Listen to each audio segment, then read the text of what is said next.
سیدنا موسیٰ علیہ السلام کے ذریعے اللہ تعالیٰ نے بنی اسرائیل کو نجات دی، اور ان میں یہ خواہش پیدا ہوئی کہ ہم اپنے آبائی مسکن شام میں واپس چلے جائیں، جو حضرت ابراہیم علیہ السلام کا مسکن تھا۔ حضرت یوسف علیہ السلام اپنے بھائیوں کے ظلم کی وجہ سے بک کر، آپ کو پتہ ہے، مصر آئے، اور پھر اللہ تعالیٰ نے وہاں پر ان کو عروج دیا۔ اس کی وجہ سے پھر پوری بنی اسرائیل وہاں پہ شفٹ ہو گئی، حضرت یعقوب علیہ السلام بھی چلے گئے۔ لیکن پھر وقت گزرنے کے ساتھ وہاں پہ ایک نیشنل موومنٹ اٹھی، جنہوں نے اس چیز کے اوپر ادھر کے لوکلز کو جمع کیا کہ یہ آؤٹ سائیڈرز نے آ کے مصر کے اوپر اپنی حکومت قائم کر لی ہے، اور وہ اس حد تک گئی کہ بنی اسرائیل کو انہوں نے غلام کر لیا، اور وہاں کے وہ نیشنلسٹ حکومت میں آ گئے، اور آلموسٹ 300 سال تک وہ اس تکلیف سے گزرے۔ پھر موسیٰ علیہ السلام کو اللہ نے بھیجا، فرعون سے نجات دلائی، فرعون کو غرق کیا، اس کے بعد وہ شام کی طرف روانہ ہوئے۔ لیکن اللہ کی یہ سنت ہے کہ بغیر محنت کی کوئی چیز نہیں دیتا، تو اللہ تعالیٰ نے فرمایا کہ اب شام، اگر ملک شام میں جانا ہے، وہاں پر کافروں کی حکومت ہے، تمہیں تھوڑی سی ہمت دکھانی ہوگی، قتال کرنا ہوگا، اللہ تعالیٰ تمہیں فتح دے دے گا۔ لیکن وہی بات انہوں نے بزدلی دکھائی، اور اس پورے واقعے کو اللہ تعالیٰ نے یہاں پر بیان کیا ہے۔ اعوذ باللہ من الشیطان الرجیم، بسم اللہ الرحمن الرحیم۔ موسیٰ علیہ السلام کی گفتگو جاری ہے اپنی قوم سے۔ یا قوم ادخلوا الارض المقدسۃ التی کتب اللہ لکم، اے میری قوم داخل ہو جاؤ اس برکت والی زمین میں جو اللہ نے تمہارے لیے مقرر کر دی ہے کہ وہ تمہیں مل کر رہے گی۔ اب اللہ کے وعدے پر تو اعتبار ہونا چاہیے تھا نا بنی اسرائیل کو۔ وَلَا تَرْتَدُّوا عَلَىٰ أَدْبَارِكُمْ فَتَنْقَلِبُوا خَاسِرِينَ، دیکھو پیچھے ہٹتے ہوئے پیٹھ مت پھیرنا، ورنہ تم نقصان پانے والوں میں ہو جاؤ گے۔ اب یہ اللہ کا حکم ہے۔ ابھی تک تو وہ جنتی خوراکیں کھا رہے تھے بغیر محنت کے، یعنی آپ آج کے دور میں سمجھ لیں کہ اگر کوئی ہارڈر عام ہو جائے تو پھر آپ اسے کوئی محنت کا کہیں، پھر تو اس سے نہیں ہوگی۔ تو اب وہ سب کچھ حضرت موسیٰ علیہ السلام پہ ڈال رہے تھے، حالانکہ موسیٰ علیہ السلام نے کہا کہ خسارہ پانے والوں میں ہو جاؤ گے، یہ اللہ کا حکم ہے۔ قالوا یا موسیٰ ان فیہا قوما جبارین، وہ کہنے لگے اے موسیٰ وہاں تو بڑی زبردست قوم آباد ہے، ان سے کون لڑ سکتا ہے۔ دعویٰ اللہ پہ ایمان رکھنے کا، پیغمبروں کے ماننے کا، اور ڈرنا کافروں سے، بت پرستوں سے، مشرکین سے، یہ ایک مسلمان کا ایٹیچیوڈ نہیں ہوتا۔ تو ظاہر ہے جب اس طرح کا ایٹیچیوڈ آپ شو کریں گے، پھر اللہ کے غضب کا کوڑا بھی برسے گا۔ وَإِنَّا لَن نَدْخُلَهَا، اور ہم ہرگز وہاں داخل نہیں ہوں گے اے موسیٰ، حَتَّى يَخْرُجُوا مِنْهَا، یہاں تک کہ وہ نہ نکل جائیں اپنا علاقہ چھوڑ کے۔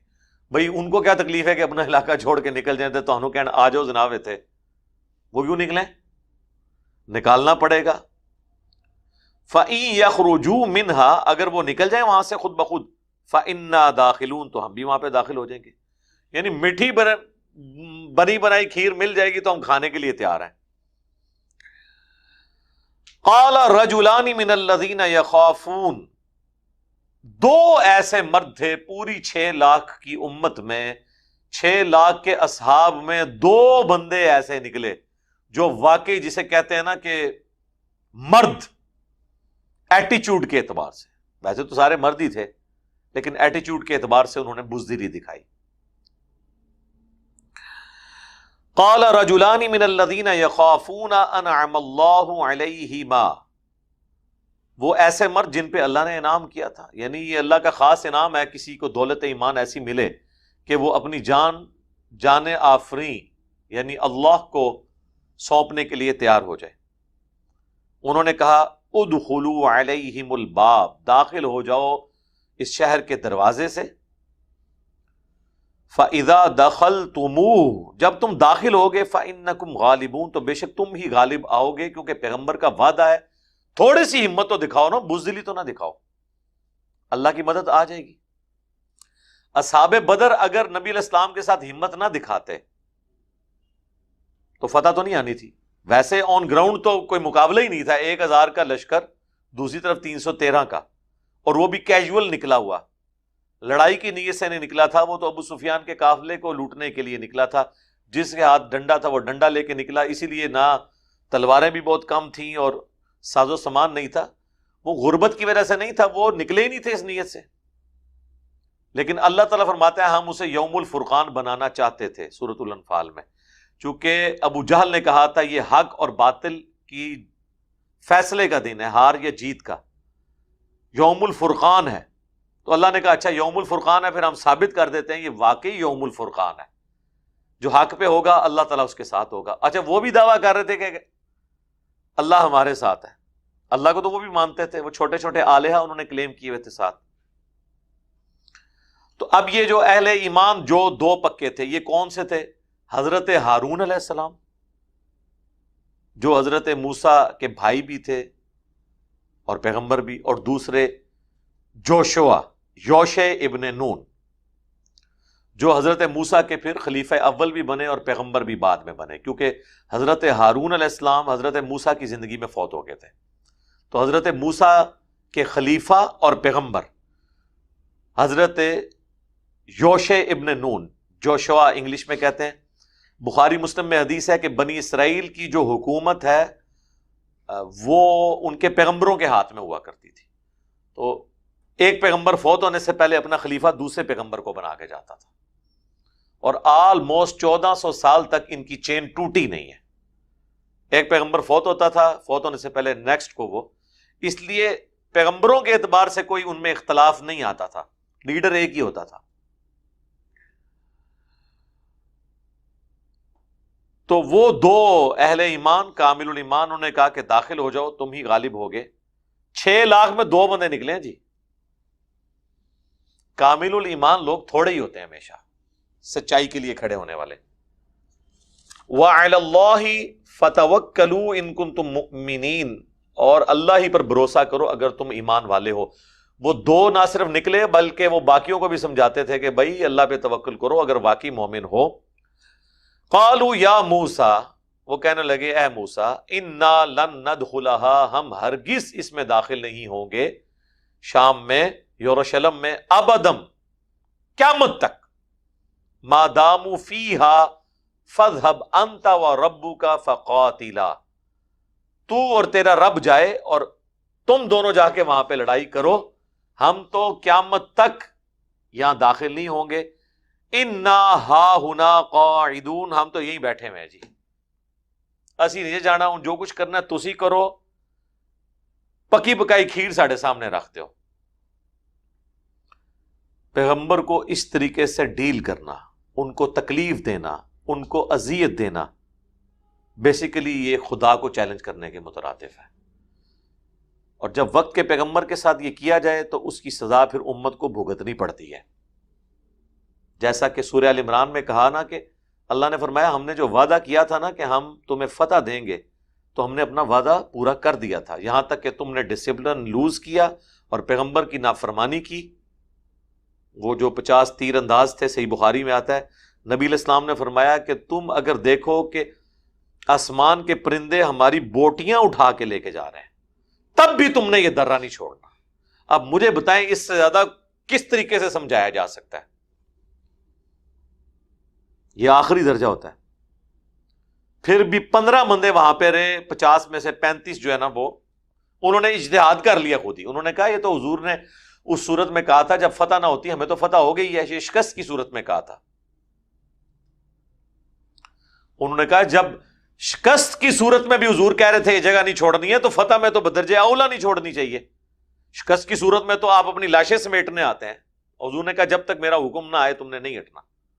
بس وہی پھر اللہ تعالیٰ فرماتا ہے تم نے پیغمبر کی نافرمانی کی، تو جو واضح فتح تھی وہ شکست میں بدل گئی، اور آپ دیکھیں ایسی شکست میں بدلی کہ اس شکست کا خمیازہ صرف صحابہ کو نہیں بھگتنا پڑا، 70 کے قریب صحابہ صرف شہید نہیں ہوئے، اللہ کے نبی کے بھی دانت شہید ہوئے، آپ بے ہوش ہو گئے، آپ کے شہادت کی افواہ پھیل گئی کیونکہ آپ پہ اتنا زیادہ خون آپ کا نکل گیا تھا۔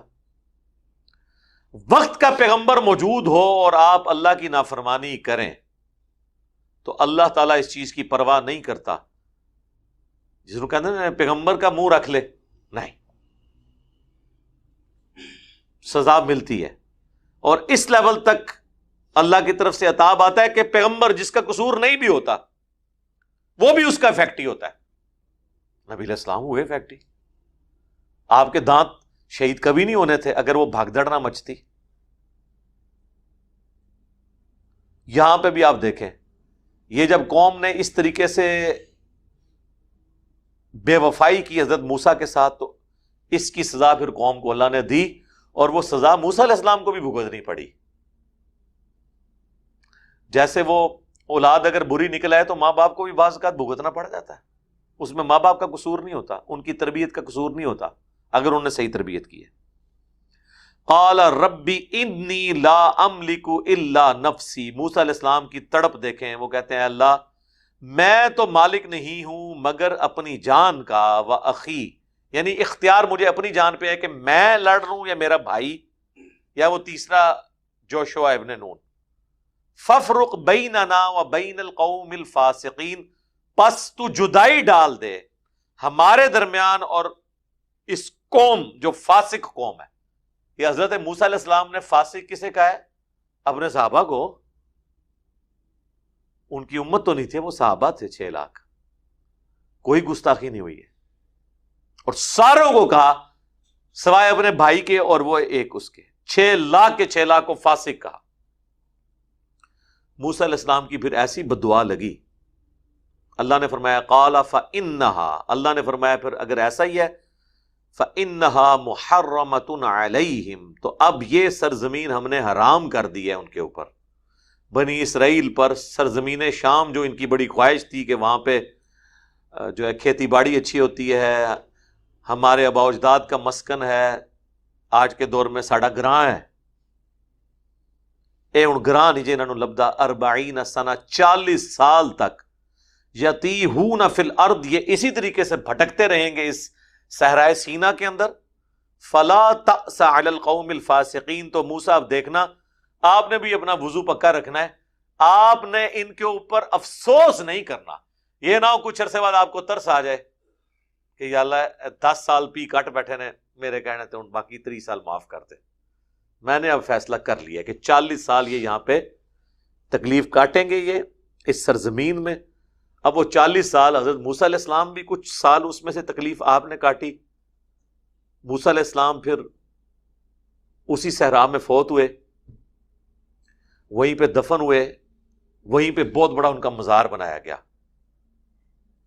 نہیں جناب مزار نہیں بنایا، وہ حضرت موسیٰ کی قبر سرخ ٹیلے کے پاس شب معراج نبی علیہ السلام نے دیکھی تھی ویرانے میں، مزار نہیں قبر دیکھی تھی۔ آپ فرمایا اگر میں گزروں تو میں نشاندہی کر سکتا ہوں، کوئی مزار نہیں بنا ہوا۔